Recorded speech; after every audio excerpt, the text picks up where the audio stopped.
तो फ्रेंड गाड़ी है Hyundai i10 ग्रांड और ये गाड़ी किसी टेक्निकल भाई ने नोएडा के अंदर चेक करी थी। तो उन्होंने प्रॉब्लम जो बताई थी वो हेड और सिलेंडर में बताई थी कि एक सिलेंडर मिसफायर है इसका, कुछ वालों में या पिस्टन में कुछ पंगा हो गया इसलिए गाड़ी मिसिंग कर रही है। और 10 से 12 हज़ार का भाई को खर्चा बताया था। और गाड़ी भाई बता रहे थे कि 3 से 4 महीने पहले मैंने इसका इंजन 1 नंबर में कराया था दिल्ली के अंदर।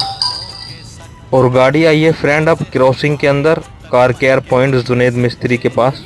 तो गाड़ी में जो प्रॉब्लम है वो कोई ज़्यादा बड़ा इशू नहीं है, ये इन गाड़ियों में हो जाता है कभी भी। एक प्लग शॉट है और एक लीड, और ये भी सीएनजी की बदौलत है, अन्य तो इतनी जल्दी नहीं होता है प्लग भी और लीड भी ख़राब। तो मात्र 800 रुपये में हमने बाइक की गाड़ी ओके बना के दे दिए। तो फ्रेंड सावधानी से काम कराएं और मिलते हैं अगली वीडियो में अगले टॉपिक के साथ, बने रहें।